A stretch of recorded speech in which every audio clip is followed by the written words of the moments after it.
Vous avez la sensation de faire des traits irréguliers quand vous dessinez, notamment des motifs Zentangle. Vous avez la sensation que vos traits manquent de fluidité. Dans cette vidéo, je vais partager avec vous quelques astuces pour fluidifier vos traits. Hello, moi c'est Gisèle, alias Gigi Hook. Sur cette chaîne, je vous aide à créer dans la zénitude et le lâcher prise. Donc abonnez-vous pour recevoir toutes mes prochaines vidéos, toutes mes astuces pour développer votre pratique artistique. Dans quelques instants, je vais partager avec vous quelques astuces pour fluidifier vos traits, pour améliorer votre expérience lorsque vous dessinez des motifs, notamment des motifs avec des lignes. Donc je vais partager tout ça avec vous, mais avant ça, je voudrais juste vous dire une chose très importante, c'est que en Zentangle, il n'y a pas d'erreur et on n'est pas dans une recherche de résultats spécifiques. Vos traits tremblent, c'est totalement ok, ça m'arrive également. Régulièrement, je fais des traits. Quand on regarde de loin, ils paraissent vraiment bien, réguliers, nets, mais quand on les regarde de près, ce n'est pas le cas du tout. Ils gondolent, ils bougent, ils sont pas réguliers, on n'est pas des ordinateurs, donc c'est totalement ok de ne pas avoir des traits réguliers. Au contraire, ça donne de la vie à ce qu'on fait, ça nous aide aussi à développer notre propre style unique. Donc il n'y a pas besoin de s'attacher à avoir un résultat particulier quand vous dessinez. Donc là, je vais partager avec vous quelques astuces, mais j'aimerais que vous les utilisiez vraiment avec beaucoup de détachement. Pas pour vous mettre la pression en vous disant il faut absolument que je fasse ce type de trait pour que mes dessins deviennent enfin jolis. Ce n'est pas le cas, ce n'est pas pertinent du tout. Vraiment, vous pouvez pratiquer simplement, sans attente spécifique au niveau de votre pratique, et de toute façon en pratiquant régulièrement, en faisant des lignes encore et encore, les choses vont se développer, ça va changer. Peut-être que votre façon de faire va évoluer et les rendus aussi, mais vraiment je voudrais vous inviter, très important, à vous détacher, à prendre un certain recul vis-à-vis de ces attentes qu'on peut avoir envers nous-mêmes. Ceci dit, il y a quelques petites choses que vous pouvez faire régulièrement, simplement pour avancer à ce niveau-là, pour développer votre pratique, faire évoluer vos traits. C'est simplement de faire des traits régulièrement. Donc, dès que vous avez un petit peu de temps libre, vous pouvez prendre par exemple un petit carnet comme ceci, un tout petit, voilà, celui-là c'est un A6 à peu près. Voilà, vous pouvez avoir un petit carnet sur vous comme ça régulièrement partout où vous allez. J'en ai toujours un petit dans mon sac à main avec un petit feutre de précision. Et chaque fois que vous êtes quelque part, même dans une salle d'attente, que vous attendez quelque chose, ça arrive souvent, souvent dans notre quotidien. Vous pouvez simplement vous poser et faire des lignes sans attente spécifique, juste faire les traits. Déjà, le fait de faire des lignes en général, je ne sais pas pour vous, mais moi, ça me procure un apaisement vraiment profond.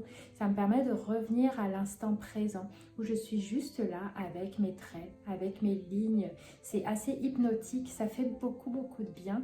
Et votre main, de cette manière, va s'habituer à faire des traits tout le temps. Vous n'avez même pas besoin de penser à essayer de faire des traits vraiment réguliers, qui soient rapprochés, alignés. Simplement faire des traits, faire des traits.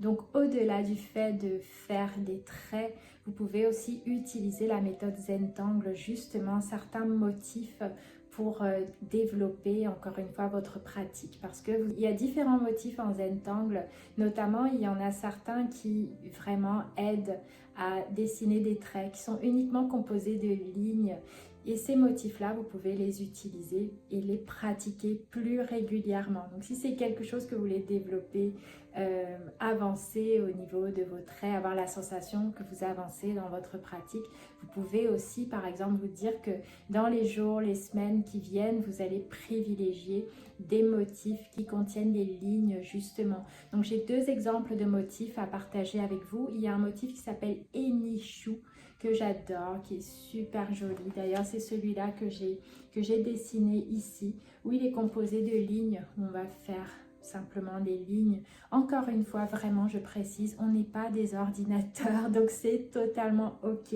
Quand on regarde de près les lignes, elles gondolent, elles bougent, elles sont pas du tout régulières. Par contre, de loin, forcément, ça fait un petit effet. Donc gardez ça en tête aussi, que ça n'a pas besoin d'être vraiment bien aligné sous vos yeux. Vous pouvez juste dessiner et à chaque fois vous allez voir en prenant du recul que le rendu est différent.